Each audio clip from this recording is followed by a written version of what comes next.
You're listening to the Stories Behind the Stars podcast. My name is Tatiana Fallon, and I'm your host. This podcast is run by the organization Stories Behind the Stars.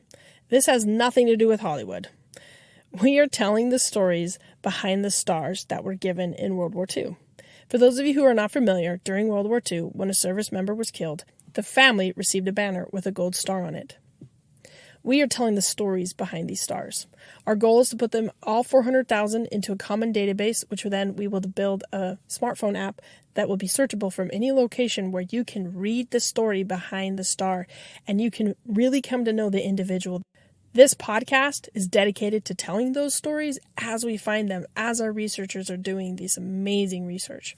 You'll hear from researchers who are all volunteers from all across the country, and you'll hear their story, what brought them to the project, and then also the stories that they're finding.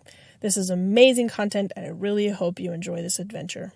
Today we have Betty, and can you go ahead and introduce yourself for us? Sure. Yes, my name is Betty Patterson. I live in Texas, and I got started with Stories Behind the Stars. It was actually accidental how I found it. I am a genealogist, currently working towards certification. So I was researching some World War II information on my own grandfather. Did not know much about it, and I actually stumbled across in the search engine, online search engine, this Stories Behind the Stars information. So as I was reading about it, I took a big interest in it and decided to sign up for it. And I'm learning a lot more through it and hoping to be able to commemorate more soldiers other than just, my own family members. So a follow-up question. What does it mean to be certified genealogist? Yes, there is the AGA, which is it's the Genealogy Association. You can actually be accredited, actually, what it's called. And so there's a process to go through that and some courses that I need to take to pretty much prove myself. You don't have to be certified to be a genealogist. It just helps for people to know that, you know what you're doing. You're not just making stuff up as you go kind of thing. So, yeah. There's a lot of different... Yes, go ahead. My grandma was she wasn't certified, but she was, or credentials, but she was a really hardcore genealogist, and it always made her so angry. She's like, there's so many amateurs out there doing this work and it's messing everything up. Yes, I come across that a lot. I work heavily with Ancestry.com on their platform. I also work on the platform of MyHeritage and also as well as FamilySearch.org, and they're really, really great to use in connection with each other because, one site will have documents that another site might not have, and newspapers.com has been amazing, and it's real challenging. You have to be very careful because there's so many people with the same names, and you'd be amazed at how many people have the same name on different census records and stuff like that. But once you build the story, then, like Stories Behind the Stars, for instance, you really gain a very personal experience with these people that you would have never known otherwise. You would have never known they existed. They would have just been lost to time. And now you can develop, kind of like a non-living relationship with that person. You really get to love them, know who they are. And so it's very important. And, I have a strong military background as far as family members go. Can date my family back to the Revolutionary War and beyond, all the way into Scotland to the Jacobean era, actually. And it's passing on down the line. There's always been a very strong call for freedom.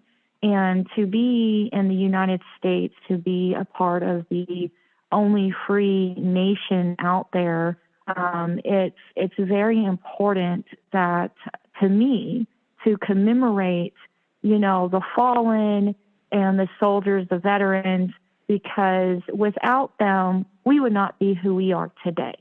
God only knows where we would be, and we're very fortunate country to be here because of our military. So it's very super important to me.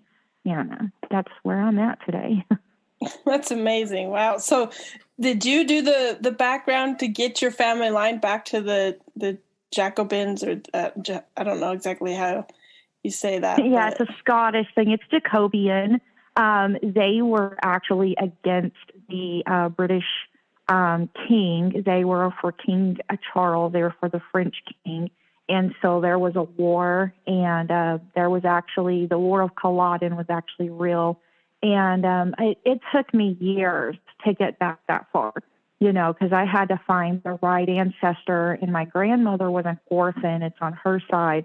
So it took me a long time to break through those walls and get to the proper people going backwards. But once I did, I learned, where exactly they were from, Cambuslang, Scotland, and it's the Macmillan clan. And they came over into Canada afterwards. The Jacobians lost the war. And as we know, Scotland is part of the UK now. And they were ran out. They were flushed out of Scotland. So many of them came over into the Americas. One of their biggest calls was for freedom of religion. Many of them were documented on the censuses as being the Free Will Protestant Church. And so that was a big, big thing. And then in America, one of my ancestors, not of that clan, but of a different lineage, actually signed and voted for the one of our founding documents, which was the freedom of religion. And you can find that on the NARA website, archives.gov. And I've signed up to be transcriber there. Volunteer transcriber. I don't have a whole lot of time to spend on any of this, but when I do, I try to get as much done as I can in a short amount of time. And that you get to read a lot of history. So being involved in historian, writing stories about people who really did exist, you really get to know a lot of truth about history. And I get to compare it really to what, even your kids are learning today. It's pretty neat. Yeah, no, that's, I love how you said you use Ancestry, MyHeritage, and Family Search, because I feel like you get, between all three of those, you have such a broad tools to really find the truth. And I think that's a good pointer out to all the other researchers out there, use as many tools as you can to help you really pinpoint and find that information, because not only are you dealing with human error today, but you're also dealing with human error when it was first documented. So it's kind of make sure you cover all your bases doing your research. Yes, absolutely. And when you're covering human error, one of the things that I advise anybody doing any kind of historian research is to keep in mind that before the public school system existed, spellings of names were quite broad. Your surname, your given name, they may not be spelled the same from one census to the next. So you definitely want to keep in mind that there's going to be variable spellings of names. I've had lots of cousins argue with me, oh, well, that's not how she spelled her name. Well, maybe not in 1962, but in 1930, when she was a child, the enumerator of the record spelled it that way. And oftentimes people would spell things how they sounded. And it was very interesting to learn that was really a thing, because when I was in third grade, I had a language teacher actually tell us, do not spell things how they sound. They actually said that to us in my class. And I took that with me, as I grew older to make sure that I'm spelling things all correctly. Well, that is not the case anymore. We have to blow that completely out of the water because dialect matters.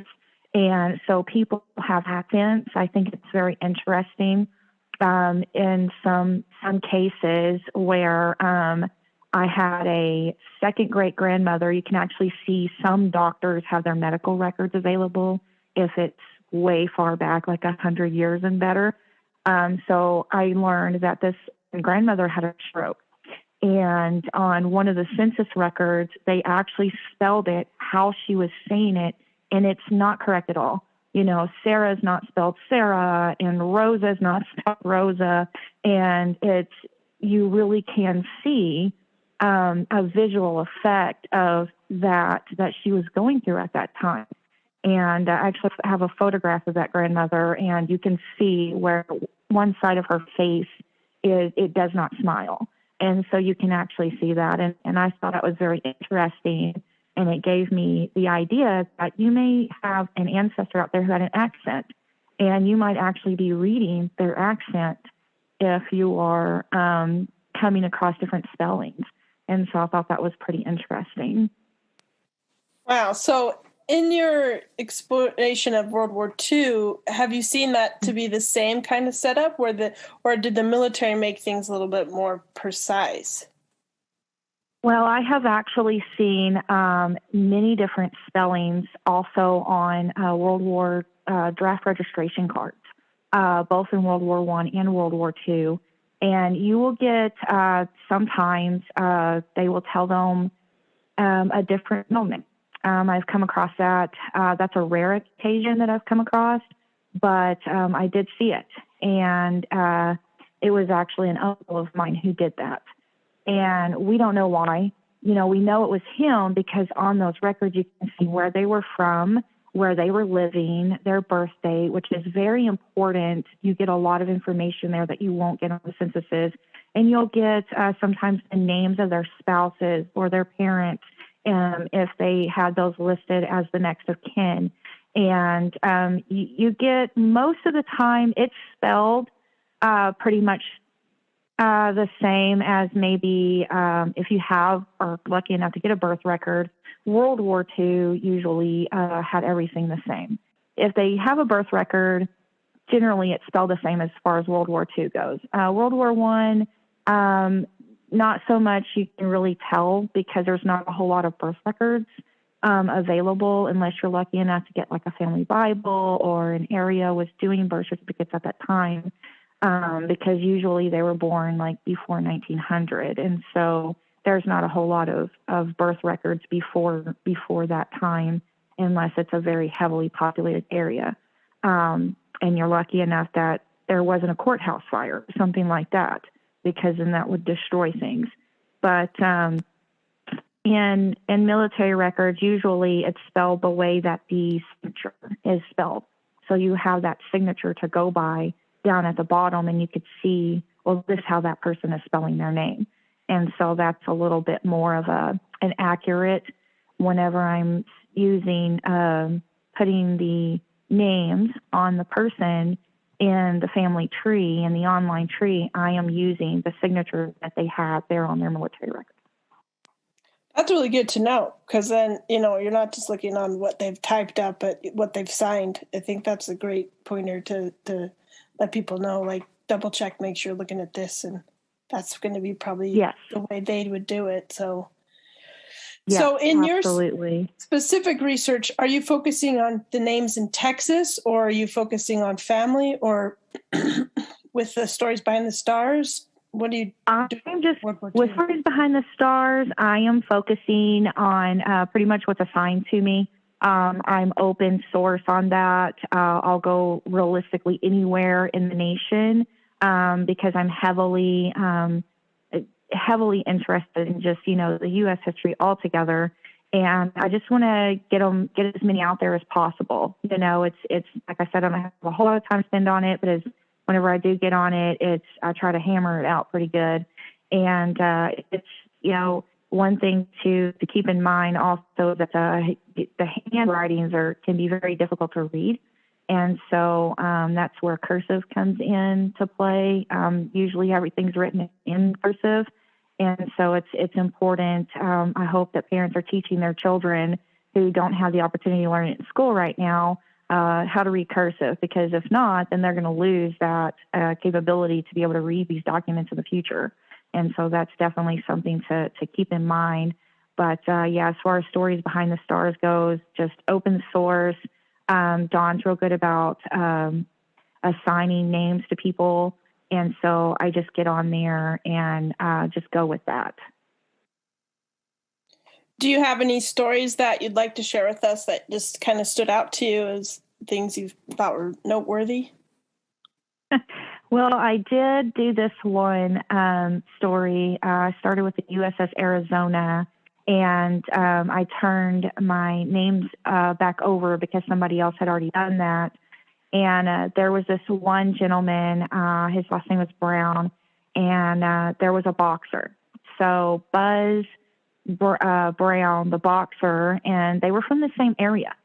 And so in newspapers.com, I actually thought that this boxer was the World War II soldier and who passed away in the Arizona. And it turned out not to be him. As I went back 2 years into the papers, I came across an article that was this that detailed the entire name of the actual boxer, and it turned out not to be him. So it was a little bit embarrassing, but I had to change the story altogether. I had already posted it on the website on TWS, and so I went back and I changed it really quickly in hopes that nobody's seen it yet. And it ended up being that, there was very little information on this soldier, actually. Another name that I had done was very interesting. They had a family orchard in Nebraska, and they moved from Nebraska to California, potentially because of the enlistment. And that's one thing to note, is that a lot of people were moving to California because there's a big military base there. And so whenever they got drafted, they were going there. And so that's kind of one reason why some people were pulled there during the World War II era, is because of their enlistment. I noticed that. But these particular family that did a family orchard, this gentleman went on, he was going to do a family orchard as well until he was drafted. And then he too perished on the Arizona. So that's a couple of the names that I had done, some interesting that stands out to me. So if you had some advice for anybody who's thinking about joining the project, what would you tell them? What advice would you give them? Definitely dedicate some more time to it. I had a little bit of time dedication issues in the beginning. That's starting to recede, and I'm being able to pick up again. But definitely know that this is a definite time dedication. You want to be able to give yourself enough time to be able to research accurately and thoroughly, because if you don't, then you can end up like I did with the boxer and end up with the whole wrong story, because like I said before, many people have the same name, even in the same area. Cousins were named the same oftentimes. And so you don't want to get a cousin's story mixed up with a soldier's story. I love that you bring that up, because my husband's name is Andrew Fallon, and he has a cousin who's I think 3 or 4 years younger than him with the same exact name. And yes. So yeah. That happens. There's thousands of them. I mean, thousands of them. And it'll really throw a kink in a family history. So you really want to make sure that that's the accurate person. And there's books actually available on Ancestry.com that has the Adjutant General's paperwork. They were the Adjutant General reports will have a lot of information regarding soldiers and who they are, and those are available at archives.gov. You can oftentimes look at that, flip through the pages of it, especially in the Civil War era, but we're not talking about that now. But if you're lucky enough to get a hold of an adjutant general's report, it's going to have the names of all those soldiers in it, what they did, their dates, their transfers, anything like that. It's going to have all that in there. And it'll even have a description of the company that they were with and what they did. So it's very a major goldmine resource to use. And hopefully you can get sometimes their names of their parents. There was a book on Ancestry that listed specifically the names of the parents or the wife, and then that helps to be able to locate, because then you can go look up a marriage record if it's available in a certain state. Will sometimes have the names of parents on there as well. So that's one way to guide yourself in the right direction. So this is like a scanned-in book on the Ancestry library, or? Yes, it is in their card catalog. 875 different records available on World War II and so some of them are very specific to states. Military records, you have it here for Montana. We'll open up that one. The one that I did was specific for Oregon, and that was a book. And then you can type in there, any last name. So it goes beyond just a draft registration card. And a lot of times you can find if you're dealing with somebody who did not a fallen of World War II, say they were a veteran and then passed away later on, you can find if they passed away in a military hospital, specifically Camp Funston in Kansas is one of those military hospitals, Fort Riley, Kansas. And there were some people that were passed away in that base hospital that no longer exist. And those hospital records are available on Ancestry.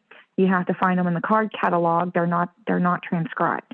And so you have to do some digging, and you'll find it there. And I actually found a third great grandfather from World War I in there. But that's one way you can see about them as well. You can have a definition of maybe, what their injuries were, if they were brought back, and passed away in the military hospital. But, not all of them are available. That particular one is, but that's one way also to look for people. Well, I think that's really helpful though too, because if you're just focusing on, maybe geographical area that you're, if I live in Kentucky and I would just be focusing on Jefferson County, then I could look for specific, things available on Ancestry for that county or the state. And I think that'd be a huge thing to just know about. So thanks for sharing that. That's really You're awesome. Welcome. Yes. And it gets a little easier on Family Search.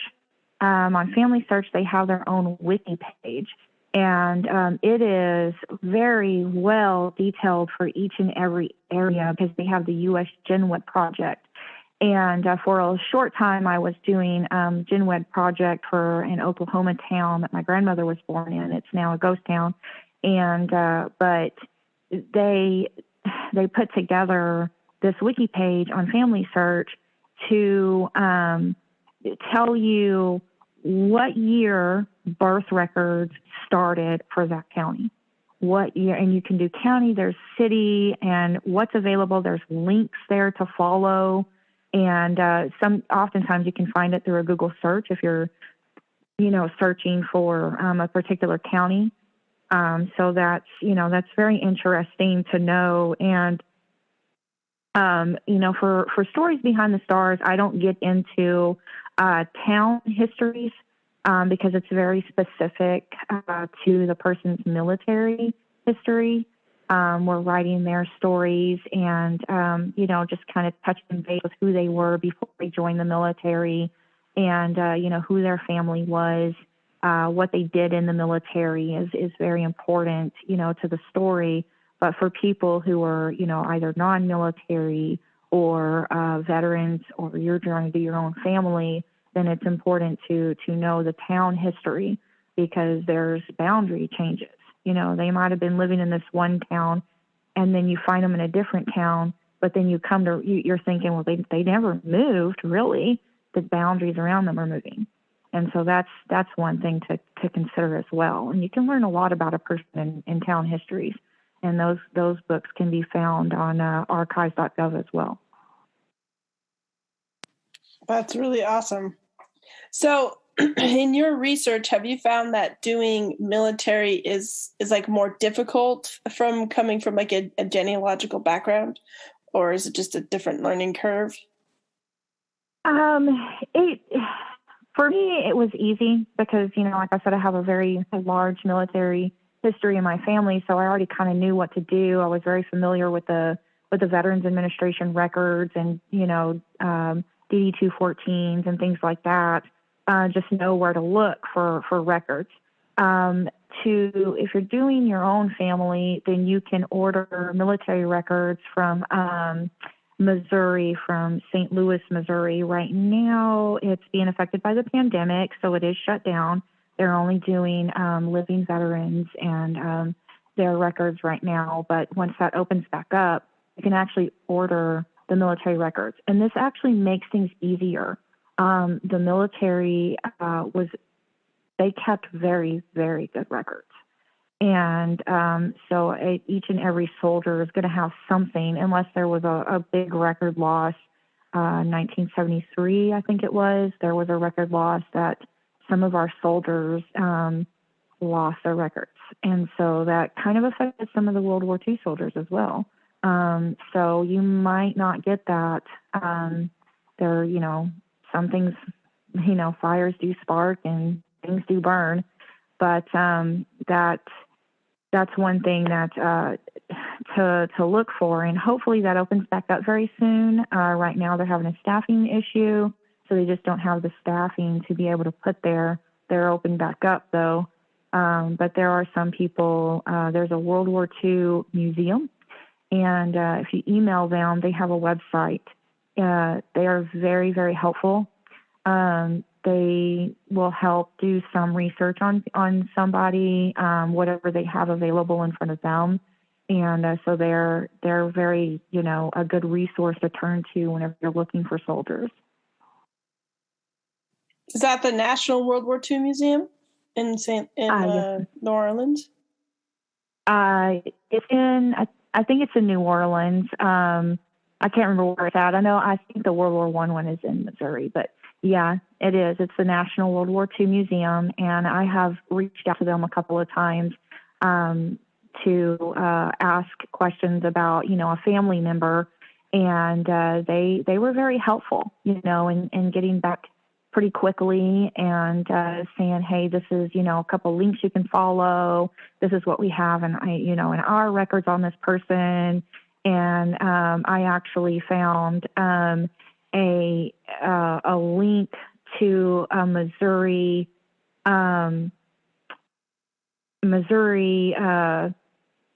where they listed the disability.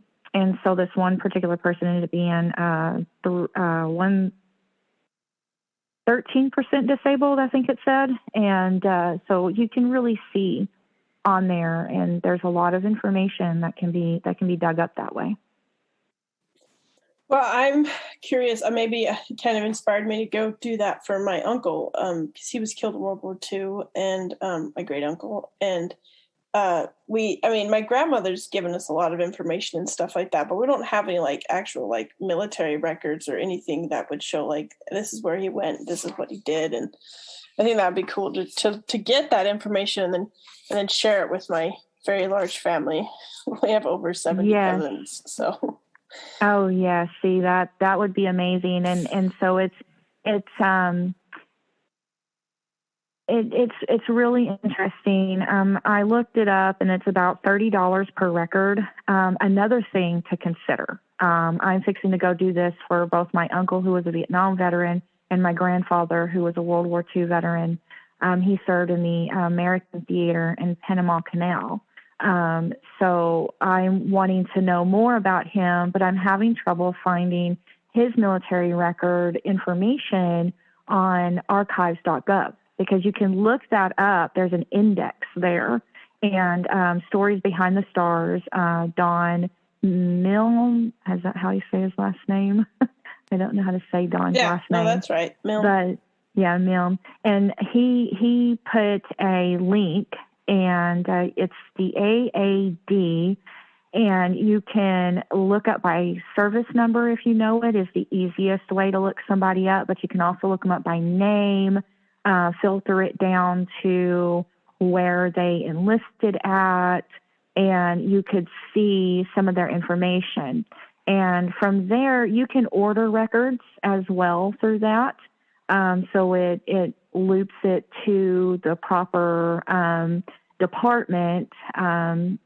St. Louis if it's St. Louis, or it's Nara if it's Nara, and they'll get those records to you. And it's $30 for an entire military record, so it's not too steep of a price.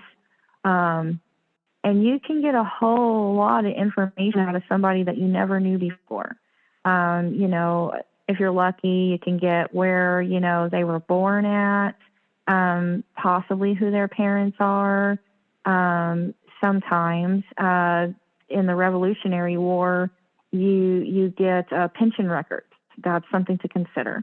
But going back to what I'm about to do with my grandfather and my uncle, is a lot of people filed their DD-214s with local county courthouses. Here in Tarrant County, Texas, is where my grandfather filed his. So when they're coming back home, they take those DD-214s and they could go to that courthouse. Now you have to visit the courthouse or send a letter to the courthouse, call them definitely. It's going to be in the archives records department of any courthouse, and they will tell you, what the criteria is to be able to order that.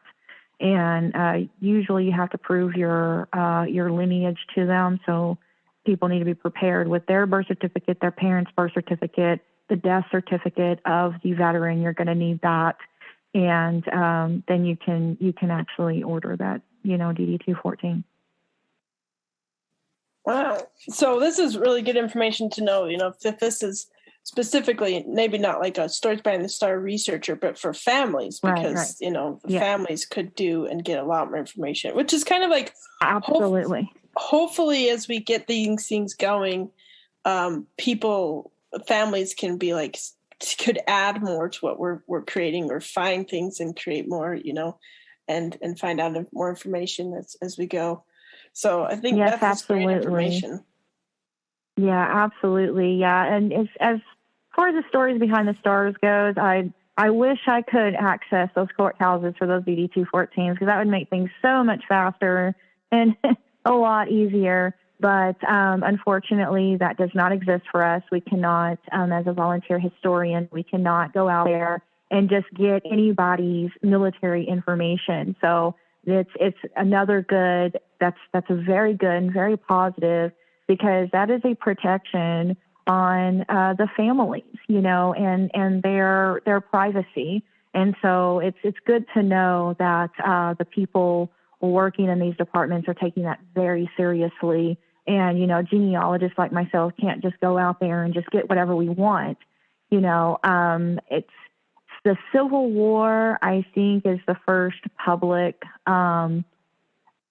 records, but still, to get a soldier's record, you still have to petition for that. And so I'm not exactly sure. I haven't been able to order Civil War records yet, but get back that far. But I know for like World War II, you definitely have to prove your relationship to that person, and then you have an entitlement at that point. But that person does need to be deceased, and there's rules and laws regarding, who can and cannot order those records. So that's usually your direct lines, like your grandchildren and great grandchildren, and definitely your own children, can get those. But that's one thing that I'm very proud of, is that they do protect the privacy of the families.